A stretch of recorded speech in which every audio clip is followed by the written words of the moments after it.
नमस्कार मित्रों, आज की कहानी है अपने भाग्य की रोटी।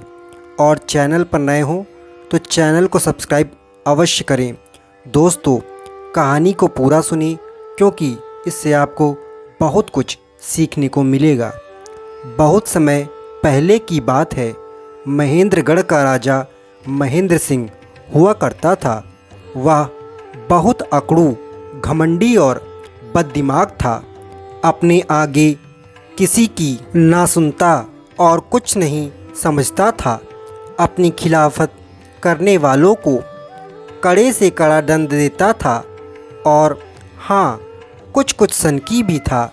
तो एक दिन उसे यह सनक समाई कि जरा अपने परिवार के लोगों से भी तो यह जाना जाए कि सब लोग उसके बारे में क्या विचार रखते हैं।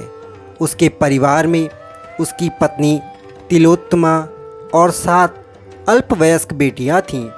सबसे पहले राजा अपनी पत्नी तिलोत्तमा के पास गया और पूछा, प्रियेश्वरी, हम बरसों से साथ रह रहे हैं। तुमने जब जो चाहा मैंने दिया। जरा बताओ तो तुम्हें यह सारा सुख ऐश्वर्य किसके भाग्य से उपलब्ध है। तिलोत्तमा अपने पति की गोद में लेट गई और बोली, आपके भाग्य से स्वामी, आप ना होते तो क्या मैं यह सब भोग पाती। मेरे तो भाग्य भी आप हो और भगवान भी।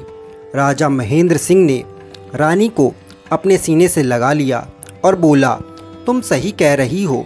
तुम दुनिया की सबसे अक्लमंद औरत हो। इसके बाद राजा ने अपनी बेटियों को बारी बारी से बुलवाया और यही सवाल किया। बड़ी 6 राजकुमारियों ने तो बिल्कुल वैसा ही जवाब दिया जैसे महेंद्र सिंह चाहता था। लेकिन सबसे छोटी राजकुमारी फूल कुमारी ने कहा, पिताजी, सबका भाग्य रचने वाला भगवान है, वही भाग्य विधाता है। उसी ने मेरे भाग्य में यह सुख लिखा है और उसी के लिखे मैंने आपकी पुत्री के रूप में जन्म लिया और मुझे मेरे भाग्य से यह सारा सुख उपलब्ध है। फूल कुमारी के इस जवाब से सनकी राजा एकदम सनक गया। फिर भी अपने गुस्से पर काबू रखते हुए बड़े प्यार से बोला, मेरी छोटी सी प्यारी सी गुड़िया, लगता है तू मेरी बात ठीक से समझी नहीं। मैं यह पूछ रहा हूँ कि मेरे घर, मेरे राजमहल में तू जो रोटी खाती है किसके भाग्य से खाती है। कौन खिलाता है तुझे रोटी और पकवान। मेरा भाग्य खिलाता है पिताजी, जिसने मुझे आपकी पुत्री के रूप में जन्म दिया। इस दुनिया में सब अपने अपने भाग्य की रोटी खाते हैं। मैं भी अपने भाग्य की रोटी खाती हूँ। अब तो राजा महेंद्र सिंह का धैर्य जवाब दे गया। वह भड़क उठा और कड़क कर बोला, क्या कहा। यह सारा सुख जो मैं तुझे दे रहा हूँ तुझे तेरे अपने भाग्य से उपलब्ध है। रे मूर्ख, तू मेरी अनुकंपा को अपना भाग्य बताती है। निकल जा मेरे घर से, मेरे महल से। मैं तेरी शक्ल भी नहीं देखना चाहता। फूल कुमारी अपने पिता के पैर पकड़कर रोने लगी। वह कहती है, पिताजी, यह आप क्या कह रहे हो। मैं आपकी पुत्री हूँ, आप मेरे जन्मदाता हैं। इस दुनिया में मैं तो किसी और को जानती भी नहीं। आप मुझे दुत्कार देंगे तो कहाँ जाऊँगी मैं। इतनी कठोर मत बनिए पिताजी, मुझे मेरे घर से मत निकालिए। खामोश बिगड़ैल लड़की, राजा महेंद्र सिंह दहाड़ा। इस घर को अपना घर मत कह, यह मेरा घर है। और उसने लात मारकर फूल कुमारी को परे धकेल दिया और दासियों से कहा, आवाज़ दी और उनके आने पर आदेश दिया। फूल कुमारी के शरीर से राजसी वस्त्र और आभूषण उतारकर उसे किसी दासी की गंदी और फटी चिथड़ी मैली सी पोशाक पहना दो। दासियों ने ऐसा ही किया और फूल कुमारी को एक भिखारिन सी बनाकर सामने ले आई। राजा के आदेश पर फूल कुमारी के खूबसूरत चेहरे पर कालिख भी पोत दी गई। फिर राजा महेंद्र सिंह ने फूल कुमारी से पूछा, अब भी सोच ले और हमें सही सही जवाब दे दे कि किसके भाग्य से तू यह राजसी सुख भोग रही है, किसके भाग्य से तू माल पकवान और रोटी खाती है। आपको खुश करने के लिए मैं झूठ भी बोल दूं पिताजी कि मुझे जो कुछ भी मिला है आपके भाग्य से मिला है, आपसे मिला है।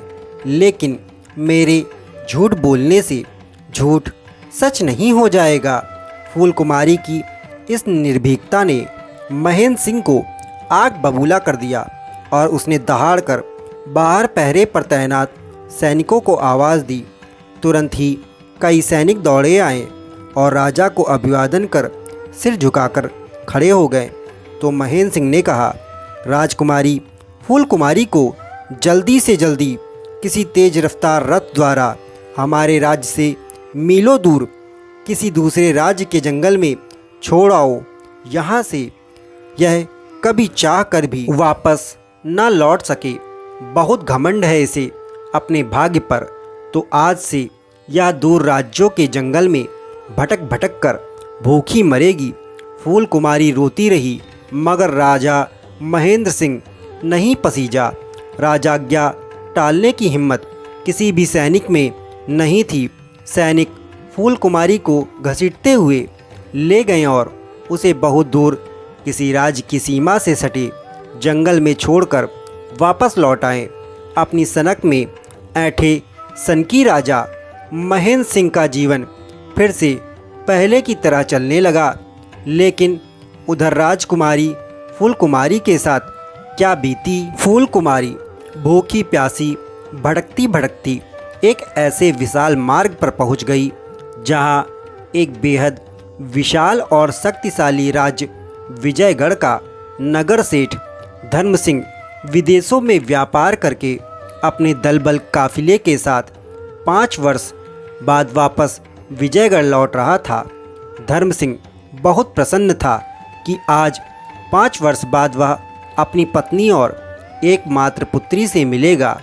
अचानक धर्म सिंह के विशाल रथ के आगे आकर फूल कुमारी बेहोश होकर गिर पड़ी। धर्म सिंह के सेवक उसे उठाकर धर्म सिंह के पास लाए तो उसके गंदे चेहरे के बावजूद उसके नाक नक्श देखकर उछल पड़ा और बोला, यह तो बिल्कुल मेरी पुत्री फूल कुमारी जैसी लग रही है, लेकिन यह यहाँ क्यों भटक रही है और ऐसे भिखारिन के लिबास में कैसे है। धर्म सिंह फूल कुमारी को अपने साथ लिए विजयगढ़ में अपनी शानदार कोठी में पहुंचा तो उसकी पत्नी सावित्री उसके साथ एक युवा भिखारिन को देख चौंक पड़ी। यह आप किस भिखारिन को ले आए हैं? भिखारिन? मुझे तो यह अपनी बेटी फूल कुमारी जैसी लग रही है। बेशक उसे देख मुझे 5 वर्ष हो गया है, लेकिन वही नाक नक्श हैं, बिल्कुल वैसी ही लग रही है यह कन्या। ऐसा धर्म सिंह बोला। मगर हमारी बेटी तो फूल कुमारी 5 वर्ष पहले ही आपके व्यापार के लिए विजयगढ़ के प्रस्थान करने के 5 दिन बाद ही एक जहरीले सांप के काटने से मर गई थी। सावित्री ने ऐसा कहा। अपनी पुत्री की अकाल मृत्यु के समाचार से सेठ धर्म सिंह बहुत दुखी और बहुत हताश हुआ, लेकिन यह भी जबरदस्त संयोग और विधि का चमत्कार ही था कि उसकी पुत्री का नाम भी फूल कुमारी था और कुछ शक्ल भी राजकुमारी फूल कुमारी जैसी थी। सेठ धर्म सिंह की दासियां फूल कुमारी को होश में ले आईं और सेठ व सेठानी के कहने पर उसे नहला धुलाकर अच्छे वस्त्र पहनाकर धर्म सिंह और सावित्री के सामने लाईं तो दोनों हक्के बक्के रह गए। तुम कौन हो बेटी? तुम हमारी बिल्कुल बेटी फूल कुमारी जैसी लग रही हो, धर्म सिंह ने पूछा। और जब फूल कुमारी ने अपनी सारी आप बीती सेठ सेठानी को बताई, सावित्री सेठ धर्म सिंह से बोली, सुनो जी, इसका नाम भी फूल कुमारी है और बिल्कुल हमारी स्वर्गवासी पुत्री जैसी लग रही है, क्यों ना हम इसे अपनी बेटी बना ले। मैं भी यही सोच रहा हूँ, धर्म सिंह ने कहा। और उसके बाद फूल कुमारी सेठ धर्म सिंह के घर उनकी बेटी बनकर रहने लगी। कई वर्ष बीत गए। फूल कुमारी बड़ी होकर बहुत ही खूबसूरत युवती बन गई। उन्हीं दिनों एक दूसरे सीमा राज्य विजयगढ़ के वृद्ध और बीमार राजा विजय सिंह का निधन हो गया और राज्य का सिंहासन युवा और कुंवारे युवराज विराट विक्रम ने संभाल लिया। विराट विक्रम बहुत ही महत्वाकांक्षी था। उसने अपने राज्य के विस्तार के लिए आसपास के सभी राज्यों को आक्रमण करके जीत लिया और उन राज्यों में राजाओं और उनके परिवारों को कारागार में डाल दिया। एक दिन विजयगढ़ की जनता को अपने दर्शन देने के लिए राजा विराट विक्रम ने विजयगढ़ की सड़कों पर अपनी रथ यात्रा निकाली, जिससे सभी राज्यवासी उनके दर्शन कर सके। जब विराट विक्रम की सवारी सेठ धर्म सिंह की कोठी के सामने से निकली, उस समय फूल कुमारी घर की छत से सड़क पर झांकते हुए अपने लंबे और खूबसूरत बालों को संवार रही थी। अचानक ही विराट विक्रम की दृष्टि ऊपर उठी तो उसने फूल कुमारी को देखा और देखकर उसके अनुपम सौंदर्य पर मुग्ध हो गया। उसने अपने महामंत्री को फूल कुमारी से विवाह के लिए सेठ धर्म सिंह के यहाँ भेजा। सेठ धर्म सिंह और सावित्री के लिए इससे बड़ी खुशी क्या हो सकती थी कि स्वयं राजा विराट विक्रम उनकी बेटी से विवाह करना चाहते थे। शुभ मुहूर्त में बड़ी धूमधाम से फूल कुमारी और विराट विक्रम का विवाह हुआ और 1 वर्ष के बाद फूल कुमारी एक बहुत सुंदर गुड्डे जैसे बेटे की मां बन गई। तब विराट विक्रम ने फूल कुमारी से कहा, रानी जी, हम चाहते हैं कि आप सभी दास दासियों और कारागार में बंद कैदियों को राजकुमार के जन्मदिन की मिठाई अपने हाथ से बांटें और पुत्र के सुखद भविष्य के लिए सबका आशीर्वाद प्राप्त करें। जब फूल कुमारी मिठाई बांटने के लिए कारागार में गई तो वहां अपने माता पिता और बहनों को देख हतप्रभ रह गई। राजा महेंद्र सिंह, रानी तिलोत्तमा और फूल कुमारी की बहनों ने उसे बिल्कुल नहीं पहचाना, लेकिन वह सबको पहचान गई। किंतु उसने अपने परिवार के सामने यह नहीं कहा कि वह वही फूल कुमारी है जिसे पिता ने धुतकार कर घर से बाहर निकाल दिया था। फिर उसने अपने पति विराट विक्रम के निकट पहुंच फूल कुमारी ने उससे कहा, सुनो जी, मैं चाहती हूं कि पुत्र जन्म की खुशी में आप सभी कैदियों को कारागार से आज़ाद कर दे। तुम्हारी इच्छा हमारे लिए आज्ञा है प्रिय। राजा विराट विक्रम ने कहा, मैं एक बात और कहना चाहती हूँ। फूल कुमारी ने कहा, निसंकोच कहो रानी। विराट विक्रम बोला, आपके कारागार में कैद महेंद्रगढ़ के महाराज महेंद्र सिंह और रानी तिलोत्तमा मेरे वास्तविक माता पिता हैं। आप उन्हें व मेरी बहनों को आज़ाद करने के साथ साथ मेरे पिता को उनका राज्य लौटा दें। फूल कुमारी ने कहा और बताया कि किस तरह उसके पिता ने उसे अपने घर से बाहर निकाल दिया था और फिर भाग्य ने उसे माता पिता के रूप में सेठ धर्म सिंह और सावित्री दिए और सेठ और सेठानी ने उसे अपनी सगी बेटी की तरह पाल पोस कर बड़ा किया। सब कुछ जानकर राजा विराट विक्रम ने कहा, तुम्हारा दिल बहुत बड़ा है रानी। राजा महेंद्र सिंह ने तुम्हारे साथ जो किया उस पर हमें उनके लिए दया करना उचित तो नहीं लगता, लेकिन हम तुम्हारी इच्छा का सम्मान करते हुए सभी कैदियों के साथ उन्हें भी आज़ाद कर देते हैं और उनका जीता हुआ राज्य भी उन्हें लौटा देते हैं। राजा विराट विक्रम फूल कुमारी से इतना ज़्यादा प्यार करने लगा था कि वह अपनी पत्नी का अनुरोध ठुकरा नहीं सका और महेंद्र सिंह व उनके परिवार को आज़ाद करके महेंद्रगढ़ का राज्य भी उन्हें लौटा दिया। अपने परिवार को वापस महेंद्रगढ़ जाने के लिए विदा करते हुए फूल कुमारी ने अपने पिता से मुस्कुराते हुए कहा, पिताजी, आपने शायद मुझे पहचाना नहीं। मैं आपकी ठुकराई हुई बेटी फूल कुमारी हूँ और देखिए, मेरे भाग्य ने आज भी मुझे सारे सुख प्रदान कर रखे हैं। आप भी बेशक मेरी वजह से ही फिर से अपना पुराना सुख भोगने जा रहे हैं, पर ज़रा बताइए तो इसके पीछे किसका भाग्य है? मेरा भाग्य? नहीं नहीं, तेरा भाग्य, महेंद्र सिंह हड़बड़ा कर बोला। फूल कुमारी हंसी, पिताजी, ईश्वर हर व्यक्ति का भाग्य अलग अलग लिखता है, सबके भाग्य का बंटवारा वही करता है।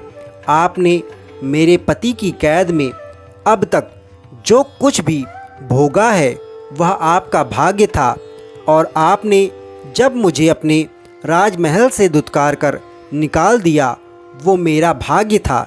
इस संसार में कोई किसी के भाग्य की रोटी नहीं खाता, सब अपने अपने भाग्य की रोटी खाते हैं। रानी तिलोत्तमा और फूल कुमारी की सभी बहनें बरसों बाद फूल कुमारी को अपने सामने पाकर उससे लिपटकर खुशी के आंसू बहाने लगी। महेंद्र सिंह भी सिर झुकाए हुए आंसू बहा रहा था, किंतु अपनी सबसे छोटी बेटी के प्रति किए गए अपराध की शर्मिंदगी उसके चेहरे पर साफ झलक रही थी। इस दुनिया में हर कोई अपने भाग्य की रोटी खाता है, और भाग्य प्रबल हो तो एक भिखारी भी रानी बन सकती है, और भाग्य यदि ठोकर मारे तो एक राजा भी गुलाम या कैदी बन सकता है। तो दोस्तों, अपने भाग्य की रोटी स्वयं भाग्य विधाता तय कर देता है, और हर व्यक्ति अपने भाग्य की ही रोटी खाता है। इसीलिए कभी भी किसी को घमंड नहीं करना चाहिए कि मैं किसी को बैठाल कर कुछ खिला रहा हूँ या अपने परिवार को स्वयं खिला रहा हूँ। यह अहंकार नहीं लाना चाहिए। तो दोस्तों, आशा करता हूँ यह कहानी अपने भाग्य की रोटी आपको पसंद आई होगी। अगर पसंद आई हो तो चैनल को सब्सक्राइब अवश्य करें। नमस्कार दोस्तों।